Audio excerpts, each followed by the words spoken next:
بسم اللہ الرحمن الرحیم۔ السلام علیکم۔ آج کی جو وائس نوٹ ہے وہ حدیث کے سیریز کی دوسری نمبر کی وائس نوٹ ہے، اور پچھلی وائس نوٹ پر ہم نے حدیث کے سلسلے میں علم حاصل کیا تھا کہ حدیث کے معنی و مفہوم کیا ہیں، حدیث کی اہمیت کیا ہے اسلام کے اندر، اور ہم نے تھوڑا بہت علم حاصل کیا تھا کہ یہ حدیثیں ضعیف حدیث کیا ہوتی ہے، صحیح حدیث کیا ہوتی ہیں۔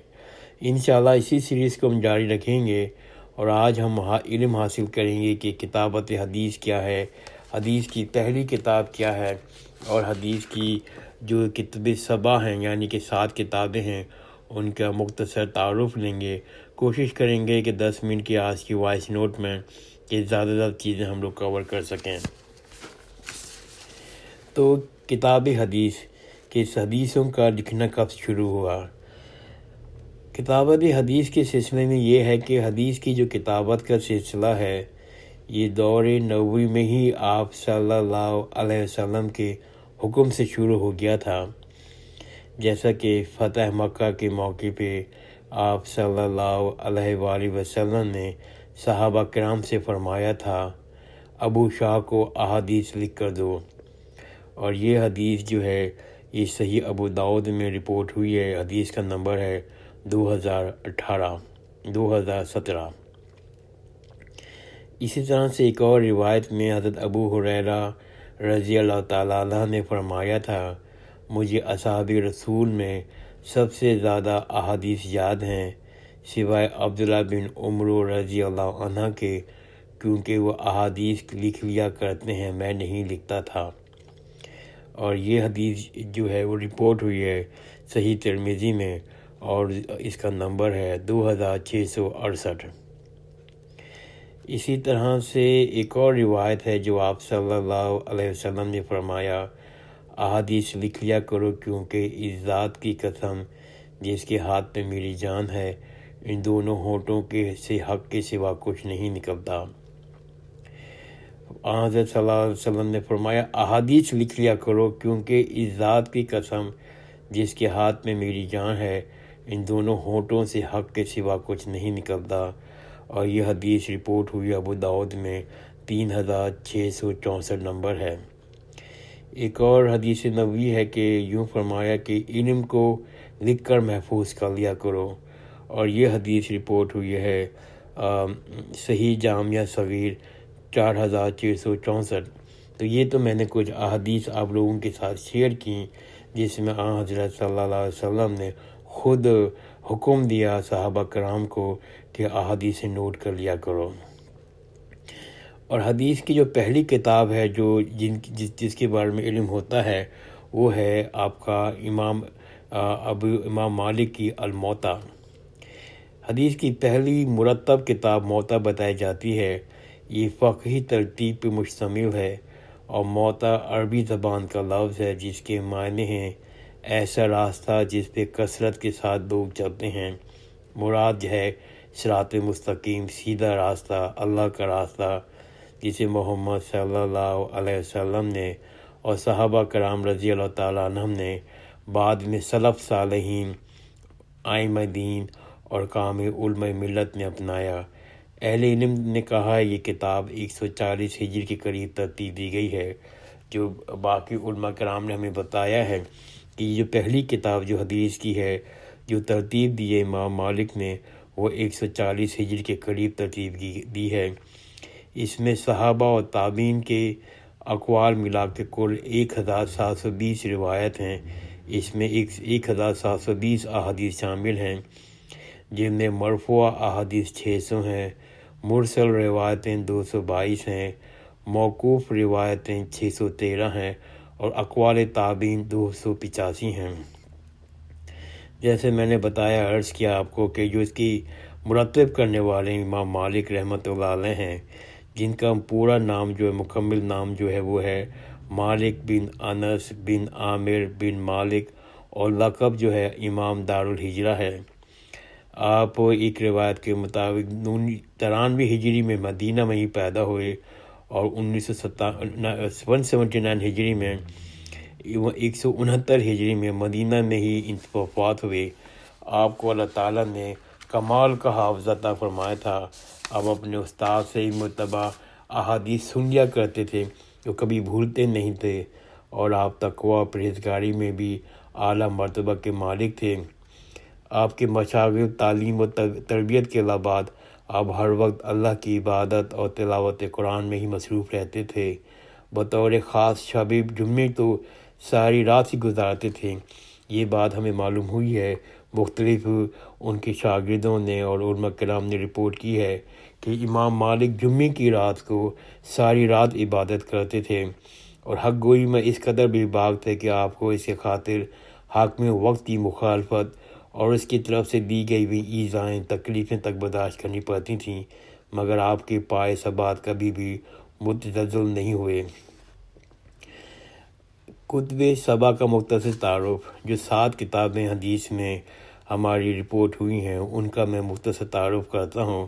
جس حد تک ہو سکا میں آج اپنی وائس نوٹ میں اس کو کور کروں گا، باقی آئندہ کی نشست میں اس کو کور کرتا ہوں۔ تو کتب سبع سے مراد ہے حدیث کی معروف 7 کتابیں۔ کتب سبع میں مطلب ہے 7 کتابیں ہیں، جس میں مسند احمد، صحیح بخاری، صحیح مسلم، سنن ابو داؤد، جامع ترمذی، سنن نسائی اور سنن ابن ماجہ ہیں۔ مسند احمد کے علاوہ باقی 6 کتابوں کو صحاح ستہ کہتے ہیں۔ صحاح ستہ کی یہ ٹرم میں بہت استعمال ہوتی ہے ہماری فقہ کے اندر، تو صحاح ستہ میں ساری کتابیں جو میں نے نام لی ہیں وہ شامل ہیں سوائے مسند احمد کے۔ مسند احمد میں پہلا جو تعارف بیان کرتا ہوں مسند احمد کا، اس کتاب کو جو ترتیب دی ہے وہ ہے ابو عبداللہ احمد بن محمد حنبل شیبانی مرزوی بغدادی۔ ان کی پیدائش 164 ہجری بغداد میں ہوئی اور وفات 241 ہجری بغداد میں ہی ہوئی۔ کل احادیث 27,647 تعداد ہے مسند احمد کی، جو کتاب سبع میں سب سے زیادہ احادیث جو جمع کی ہیں، جو ترتیب دی ہیں، وہ مسند احمد میں جمع کی گئی ہیں۔ اس کی خصوصیات یہ ہے کہ اس میں ہر صحابی کی روایت سے الگ الگ ذکر کی گئی ہیں، ہر صحابی کی روایت الگ الگ ذکر کی گئی ہیں۔ احادیث کا بہت بڑا ذخیرہ ہونے کے باعث تقریباً ہر موضوع پر متعلقہ احادیث اس میں مل جاتی ہیں۔ اس میں تقریباً 300 طلاتی روایت ہیں اور دیگر مسائل سے صحیح تر ہیں۔ دوسرا میں کتاب کا ذکر کرتا ہوں تھوڑا سا، وہ ہے صحیح بخاری۔ اس کتاب کو تالیف کرنے والے، اس کو ترتیب دینے والے، ان کا نام ہے ابو عبداللہ محمد بن اسماعیل البخاری۔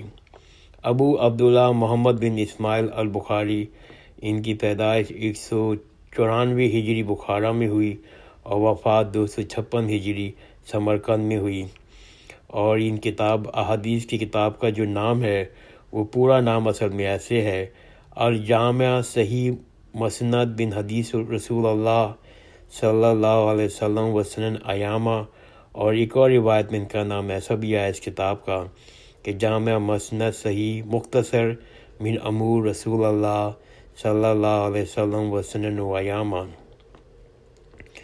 کل احادیث صحیح بخاری میں بہت سی احادیث تکرار کے ساتھ ہیں، یعنی کہ ایک حدیث مختلف راویوں کے ساتھ انہوں نے لکھی ہیں۔ تو اگر سب احادیث جمع کی جائیں صحیح بخاری میں تو 7,397 ہیں، لیکن اگر میں صرف بغیر تکرار کے ساتھ بیان کروں تو صرف 2,602 ہیں۔ جیسا کہ حافظ بن حجر نے رحمۃ اللہ علیہ نے فرمایا ہے کہ امام بخاری نے 6 لاکھ احادیث میں سے 16 سال کے عرصے میں ان روایات کو انتخاب فرمایا اور انہیں ترتیب دی۔ امام بخاری نے 6 لاکھ احادیث کا مطالعہ کیا اور 16 سال کے اندر ان راویوں کی زندگی پہ ریسرچ کی، ان کے بارے میں معلومات لی، اور سب کچھ چیک کرنے کے بعد جب پورا تسلی ہو گئی، اس کے بعد امام بخاری نے اپنی کتاب میں احادیث کو شمار کیا، اور اس سلسلے میں انہوں نے 16 سال کا عرصہ خرچ کیا اور 6 لاکھ احادیث کا مطالعہ کیا۔